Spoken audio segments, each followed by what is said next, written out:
Hello and welcome to Rathods Science Academy.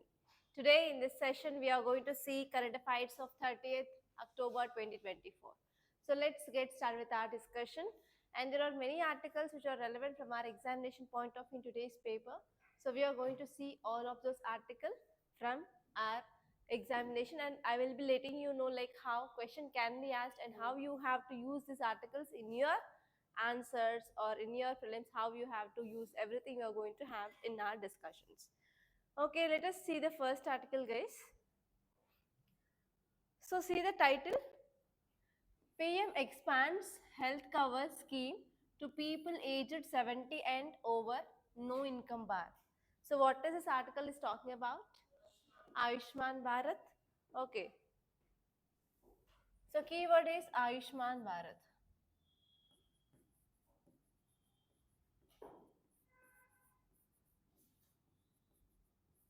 So from which subject you can see this article from? From GS paper to under governance point of view, from GS paper to under society point of view. So already we studied about this article in our earlier classes that, so under the scheme now 70 plus years are going to get health insurance, okay? But now here, normally earlier what we discussed, who comes under this socio-economic caste census, only they are eligible under this scheme. But now one more update is there is no income bar. Because of this now it is very important. So what are the dimensions you have to see is, you have to see about this Ayushman Bharat scheme.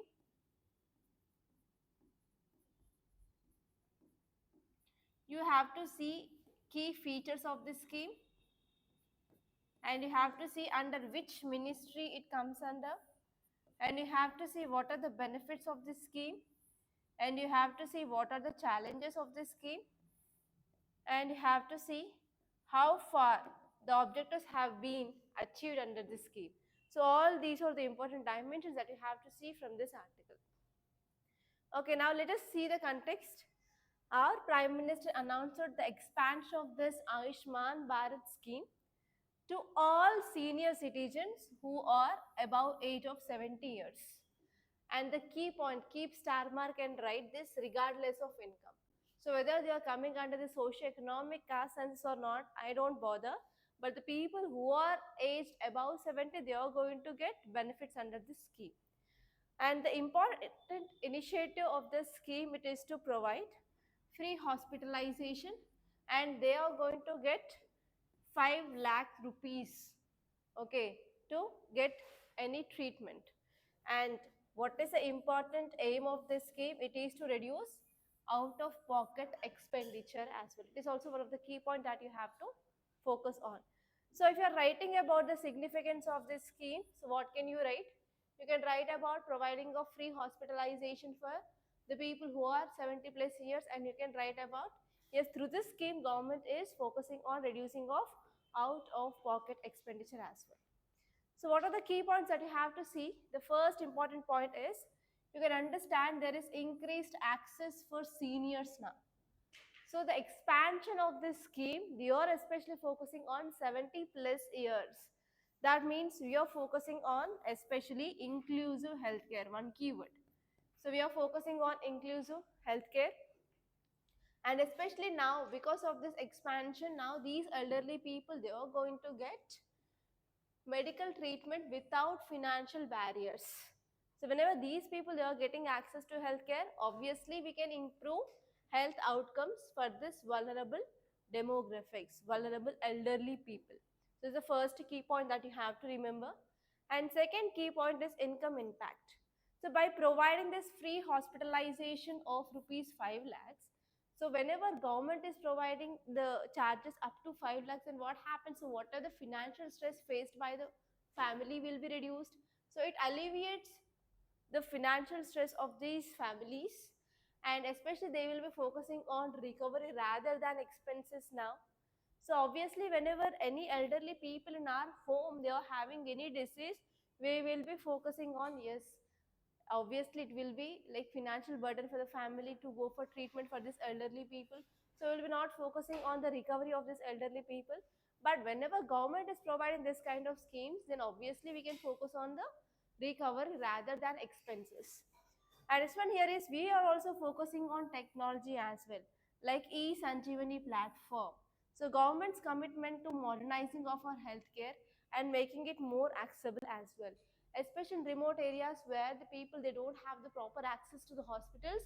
Now we are using this technology for providing of healthcare services to these older people or elderly people. So such a platform here is e-Sanjeevani. So in ethics also you can add this e-Sanjeevani platform where you are doing about this increasing of use of ICT also. Add this example there as well. And next important point you have to focus is, yes, there is global recognition of Ayurveda, and even the celebration of Ayurveda Day in over 150 countries signifies the growing global interest in traditional medicine. So actually this statement which given by our Prime Minister in celebrations of this Ayurveda Day. So here there is also increasing of our global interest in traditional medicine. So whenever you are writing any answer regarding healthcare from international relations point of view, you can write about the global interest which they are showing even in this traditional medicine. And even we are using this in our India soft power as well. And even we are also focusing on improving of our medical tourism in this healthcare sector. And next one here is even government is also focusing on infrastructure development, like government is improving the new medical colleges, and even government is focusing on critical care facilities, and government is focusing on improving of health infrastructure, and even government is spending more in addressing challenge of shortage of medical professionals, and as well as providing of services in underserved areas. So whenever government is proactively improving its development of infrastructure, obviously we can improve our healthcare outcomes in our country. And next important key point you have to remember is we need a holistic healthcare approach. So for this holistic healthcare approach, our Prime Minister he said about 5 pillars. So write down these 5 pillars for our holistic healthcare approach. First one is preventive care, second one is early detection, third one is use of technology, fourth one is sustainable health improvements, and even they are focusing on framework for proper healthcare. So these are the 5 important pillars that are outlined by our Prime Minister so that we can ensure proper healthcare in our country. Okay, say this article guys, boosting TB care with drone services. So what is this article talking about? What are the keywords? Keywords is first one is tuberculosis, second one is drones, right? So first keyword is TB, that is tuberculosis, and second keyword is drone. So TB is caused by virus or bacteria or algae. It is caused by bacteria. Name of that bacteria? Mycobacterium. It is not micro. Mycobacterium tuberculosis. Okay, so here what is the target of our government regarding elimination of TB? So what is the year by which we are going to eliminate this TB in India? 20? Again confusion, 24 or 25 or 20, 20, 30? Uh?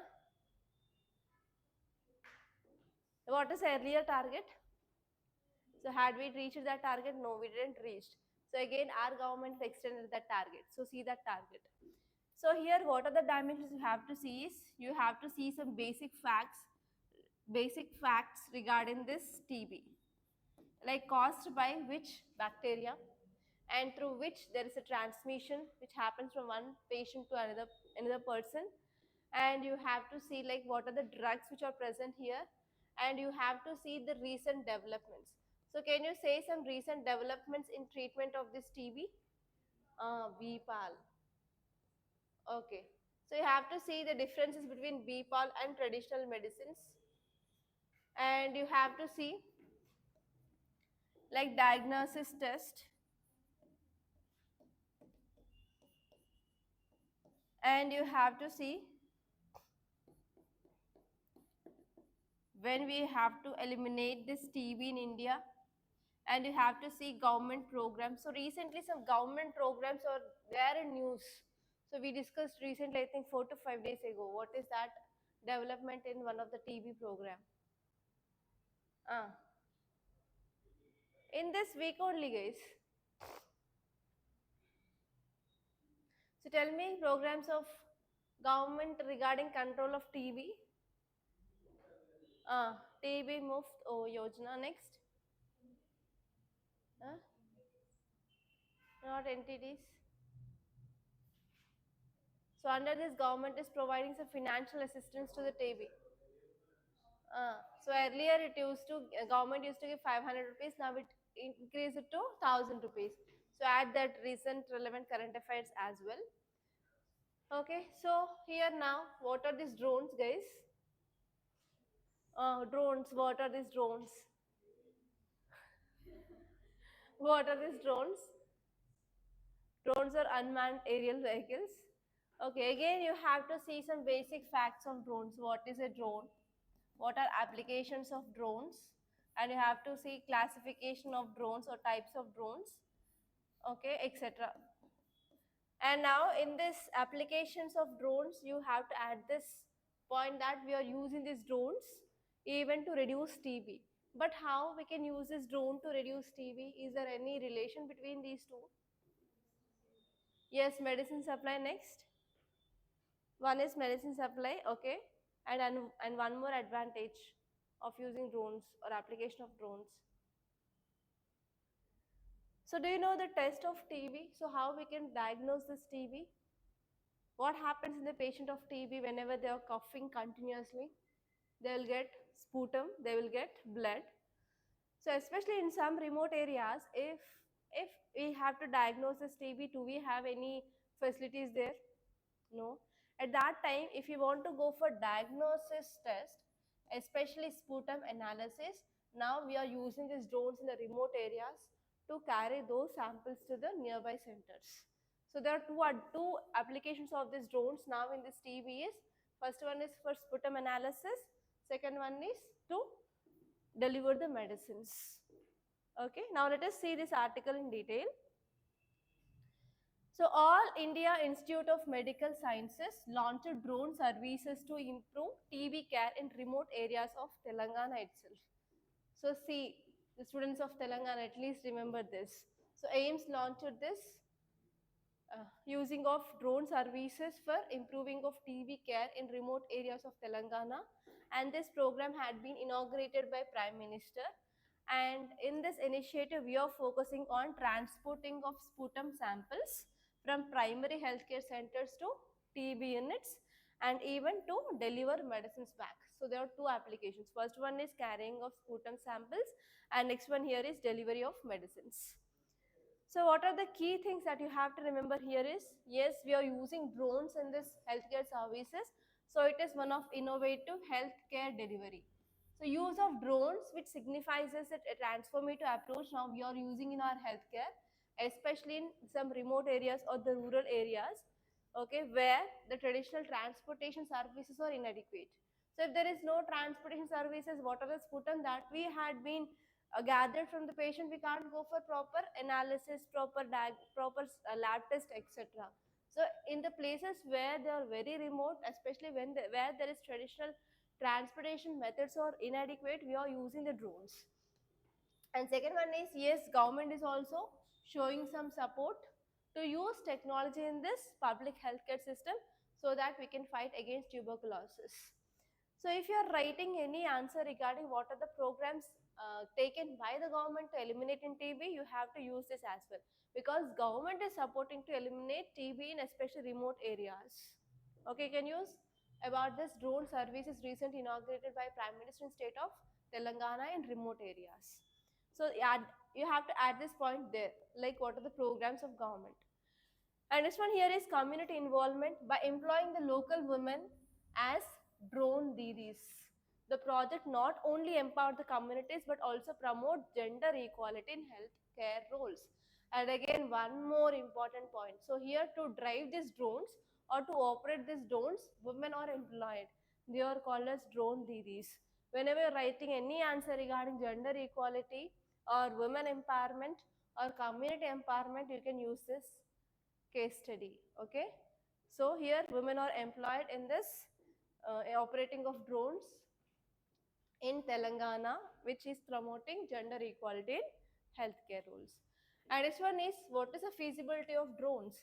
Yes, government said yes, we can use that, but what is the feasibility, whether they're economically feasible or not?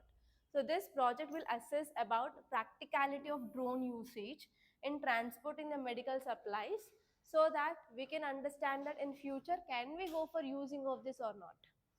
Okay, can we use some innovations in our healthcare system or not? So we can understand by this project. And next one here is, yes, when we are using this drones in remote areas, especially in these remote areas, who are the people residing, especially tribal peoples. So here we can address even geographic barriers, like targeting tribal peoples and as well as hilly regions, so that we can address this geographic disparities in healthcare services. So because of these people, they are present in the remote areas, they don't have the proper access to the healthcare. So if they are not having to do the proper access to the healthcare, can we ensure inclusive growth or inclusive development? No, not at all, right? So for this kind of innovations is very, very important to promote inclusive healthcare, inclusive growth, inclusive development, whatever it may be. And this one is, we can also focus on enhancing of TB management as well. So samples are very important. Without sample collection, without sample testing, we can't go for proper diagnosis of the test, right? So for this, by using these drones in these remote areas, which we are using for carrying or taking of the samples, it will be very helpful for efficient sample collection as well as efficient sample management as well. So that will leads to quicker diagnosis, and as well as treatment will be getting started as soon as possible, so that we can reduce this TB cases as soon as possible. Okay, and next one here is, so it is one of the initiative which will be helpful for sustainable health solution as well. Okay, say this article, guys. India must adopt an offensive approach against cyber threats. So what this article is about? Cyber threats. So there is increasing of cyber threats, and even if you go through the newspaper, so many airways are getting this kind of threats of bombs, and even in many places you are getting threats of bombs, and even there are increasing of cyber attacks is happening at a very faster pace in India. So what is the solution, guys? If you are a head of cyber cell in so and so district or so and so area, so what are the steps that you will be taking to control the cyber threats? Come on, tell me. These are the real time situations that you will be facing when you enter into the civil services. uh,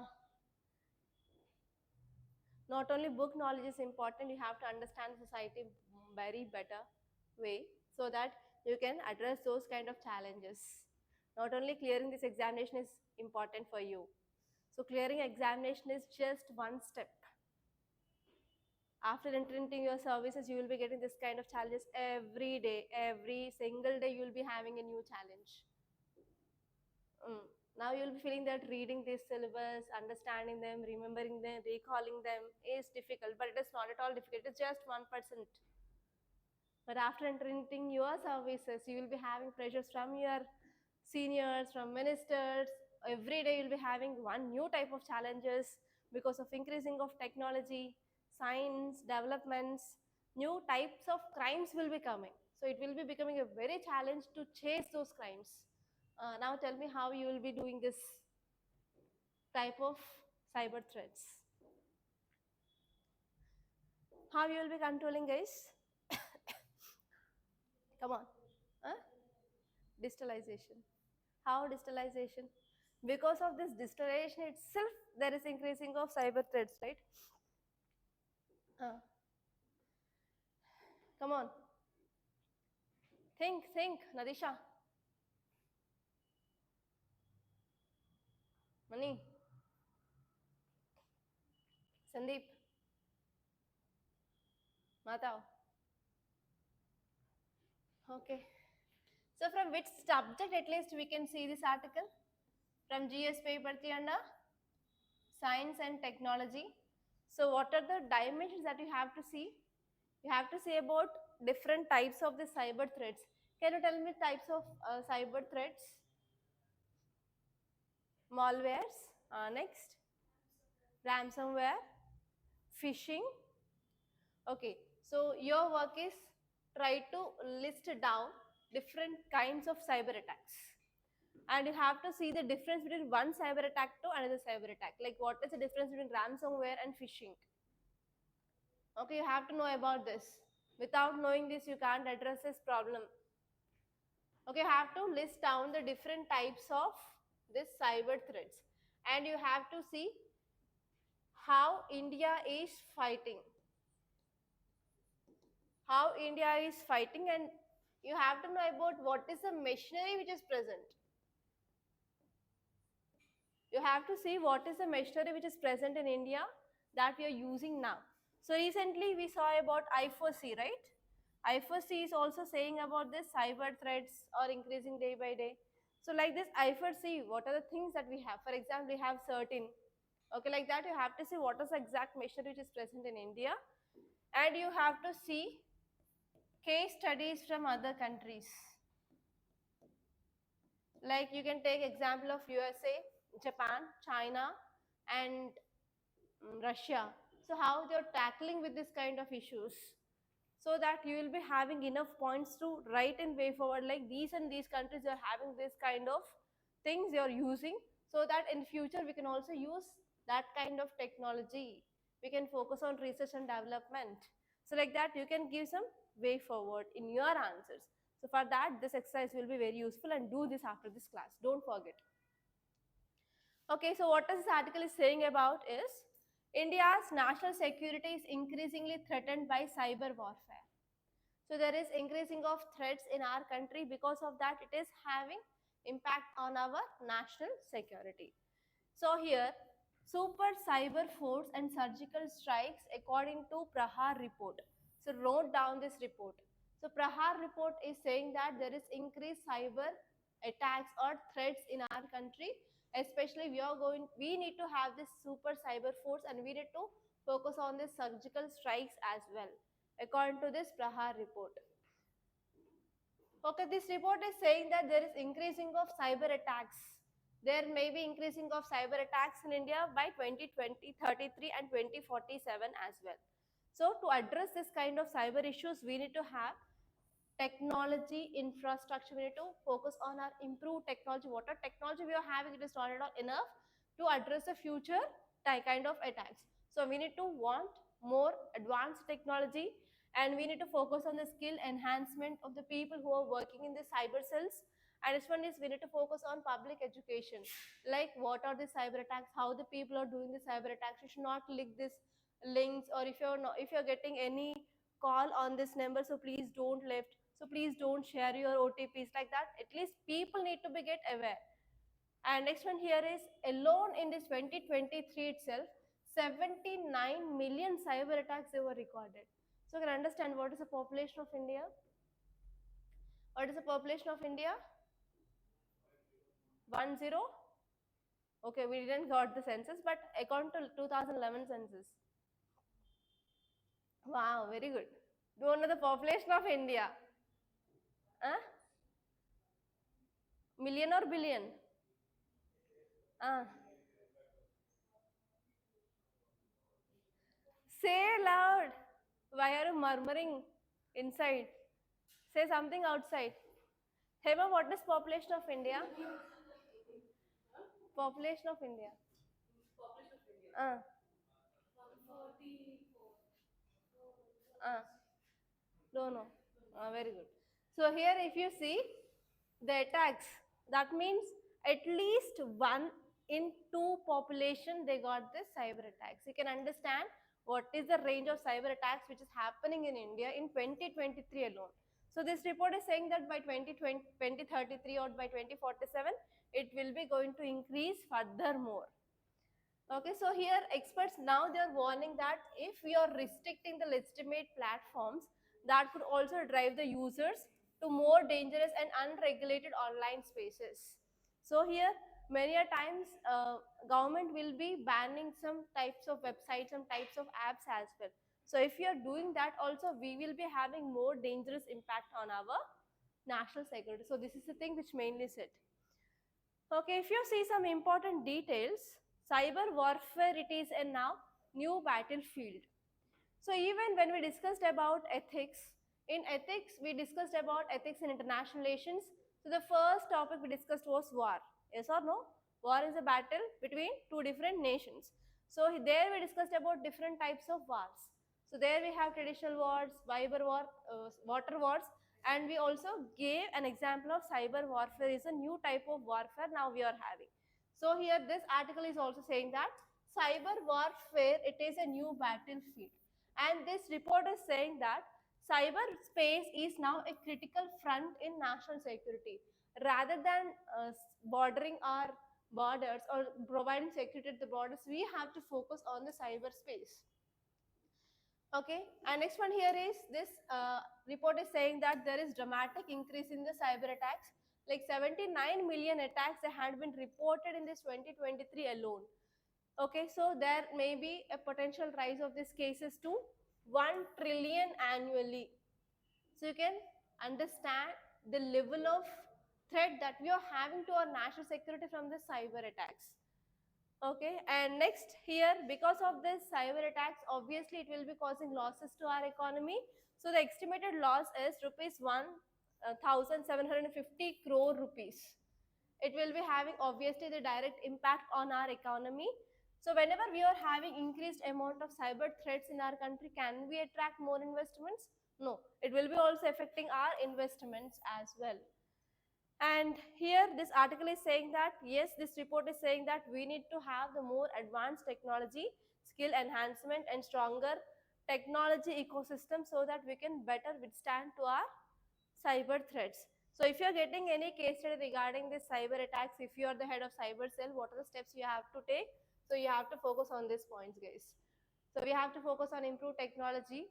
So how you can say that we need this kind of technology when we are studying about the case studies in other countries, like USA, which kind of technology they have. For example, UK, which kind of technology they are having.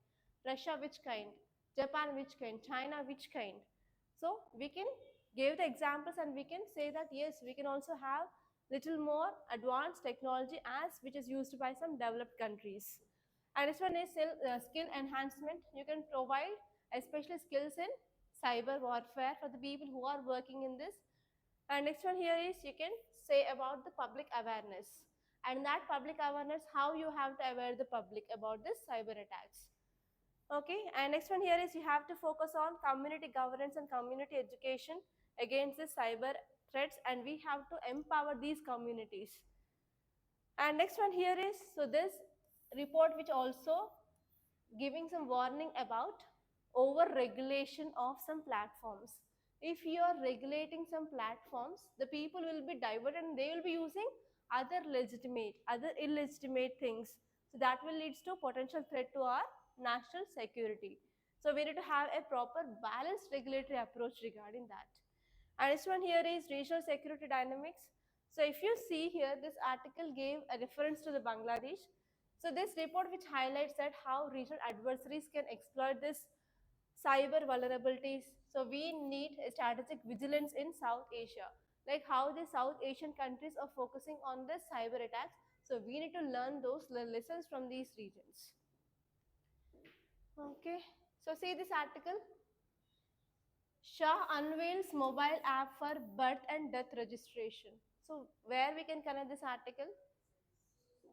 Society, next, GS paper under governance and GS paper 4 under ethics. So which topic we discussed in our ethics class yesterday? Information sharing and transparency. How we can increase transparency? By using of ICT. So write down this example in yesterday's notes. So recently our Union Home Minister, he launched civil registration system. Example of mobile app. Mobile app example is civil registration system for birth and death registration. Okay, so this application will make registrations of birth and death seamless and hassle free by allowing citizens to register at any time from any place in that state's official language. Okay, it is our new mobile application regarding registrations of birth and death. Okay, you have to use this kind of relevant examples in your ethics case. Okay, see this article. Rajnath flags off Sagarmala Parikrama to Thuthukudi. So what is this article is about? Sagarmala project. What is this Sagarmala is about? Just see the basic facts of Sagarmala. Sagarmala, development of ports. Okay, Sagar means nothing but water, and we are focusing on development of ports in India because we are having a very long coastline. So can you tell me the coastline? How many kilometers that we have? 7,000. Again dilemma. 7,000, 800 or 500? Revise the things. Okay, our defense minister virtually flagged Sagar Mala Parikrama. It is a 1500-kilometer journey of an autonomous surface vessel from Mumbai to Thoothukudi. So here just see about the facts of the Sagar Mala project. So Sagar Mala, it is focusing on addressing or modernizing of our ports. And under this project, we are focusing on port-led development and as well as we are focusing on coastal economic growth. So here you have to focus on especially objectives of this scheme. First one is we are focusing on modernization of our ports and we are going for integration for the development. For example, we are going for development of clusters nearby the ports as well. And this one is we are focusing on effective evacuation system, like we can go for connection of roads, rails, inland and coastal waterways as well. And even we are focusing on economic drivers and we are also focusing on utilization of maritime assets. So see these ones and see this article. New guidelines promote Ayurveda, curb antibiotics used in veterinary treatment. So what is the problem of using of antibiotics in veterinary, especially in poultry? That will lead to antibiotic resistance. Colistin. Colistin is the major antibiotic that we are using in poultry. So it is getting resistant. And colistin is the last sort of antibiotic that we will be using if you are having resistance to any other antibiotic. But because of excessive and irrational use of this colistin in this poultry, we are getting even antibiotic resistance to this colistin as well. So it is one cause of concern. So because of this now we are going for using of Ayurvedic medicines in this poultry rather than using of this colistin. Okay, so this article is related to antibiotic resistance and many a times we discuss this topic in our class.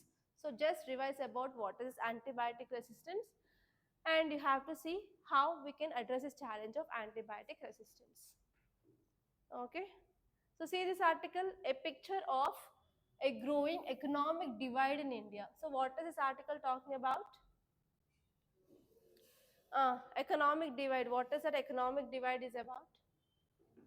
Uh, Economic divide. Inequality. So why there is increasing of inequality? Why there is increasing of inequality? Anadisha? Why there is increasing of inequality in our economy? So tell me about examples of economic inequality. How many types? Economic inequality is of two types, I said. Wealth inequality and income inequality. What is wealth inequality? Wealth inequality. Rich people are having more amount of wealth. Income inequality is nothing but how much they are getting as salary. So there is difference in their income. Okay, so what are the reasons for this economic inequality in our country?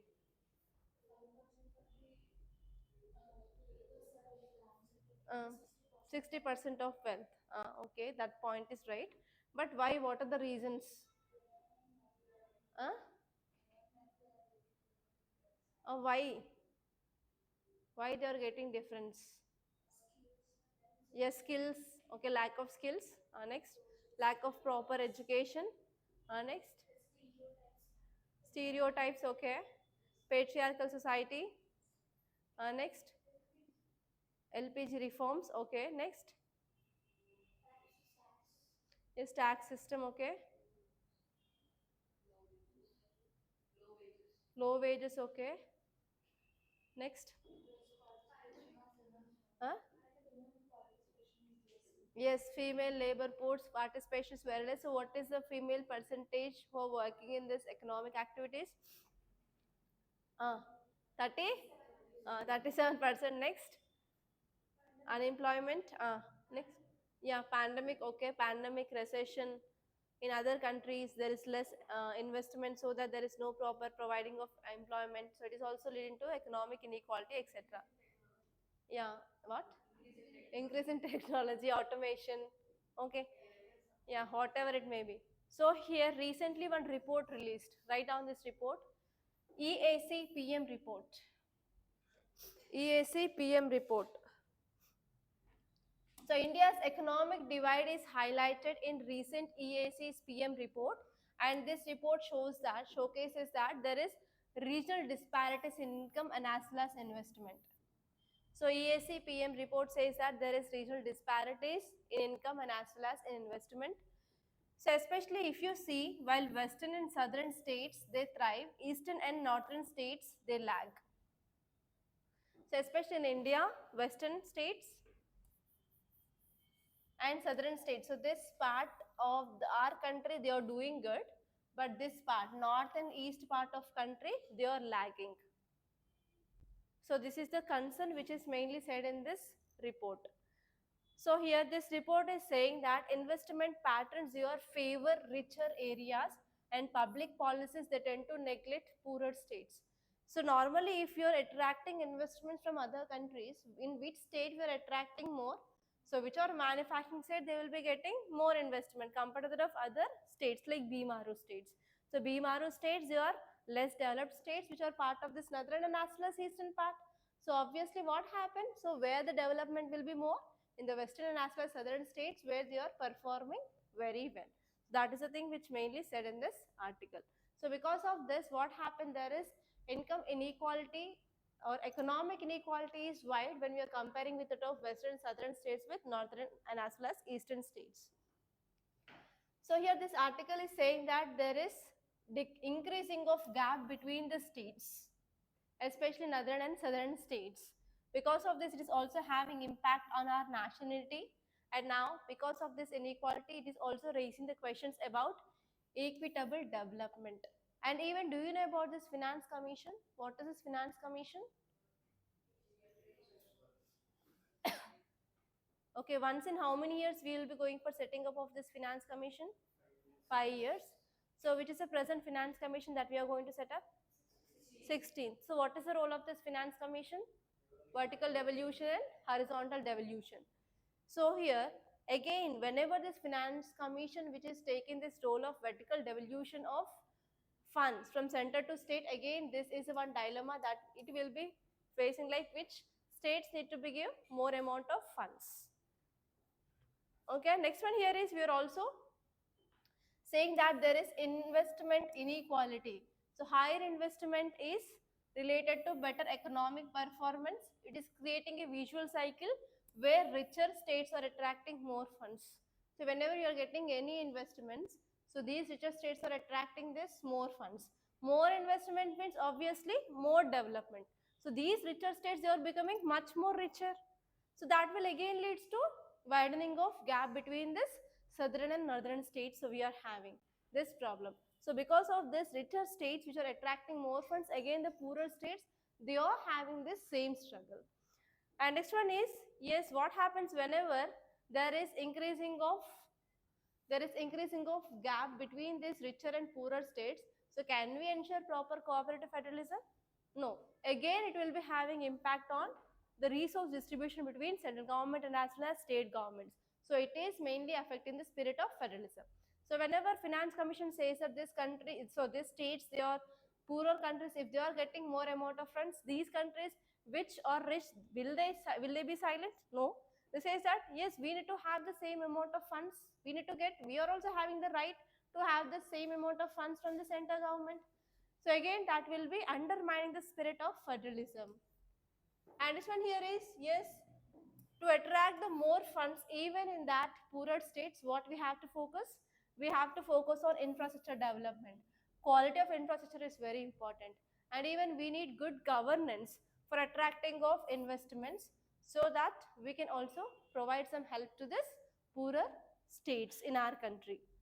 And next one here is, if you see the market dynamics, so now there is a shift in the investment after this 1991, after this LPG reforms. So especially investments you are attracting in the southern states compared to that of eastern and northern states. And this one here is, what happens if the poorer states are becoming much more poorer and richer states are becoming much more richer. In these poorer states, if they are not having or attracting investments, will they ensure employment generation? No. If there is no proper employment generation in these poorer states, what happens? The people will be migrating towards richer states, especially northern and eastern states. People, they are migrating towards Maharashtra and as well as Tamil Nadu to work in factories and as well as in cement industries, right? So you can take that example here. So whenever migration is happening, is it a permanent solution? No, that will further leads to increasing of socio-economic tensions, right? And that will further exacerbate these inequalities in our society, and that will also have the impact on the local economies. And next one here is, yes, the whatever the policies we are focusing, obviously government is focusing on organized sector, so it is not at all focusing on unorganized sector. So most of the 90% of our population is working in organized or unorganized, obviously unorganized sector. So especially government need to take some steps for providing some support for this unorganized sector in the poorer states, so that we can at least try to reduce this gap. Okay, so these are things which are given here. And see this article, war in Sudan has displaced more than 14 million people, says United Nations. So here just see about what is happening in Sudan. So what is the reason why this huge amount of population they had been displaced? Okay, they are saying that displaced, but where did they go? In which country? Okay, normally they will be crossing the border and they will be going into another country, as like these Rohingyas who enter into India or Bangladesh. In the same way, that might have happened. So because of that, what will be the socio-economic impact in the globe? So from that point of view, you have to see this. Okay, so see, work on this article as well. So these are the important topics that appeared in our today's Hindi newspaper. So by this I'm concluding. Thank you so much guys for watching, and please do like this class and please do share this class to your friends, and don't forget to subscribe to Rathods IAS Academy. And thank you so much for watching.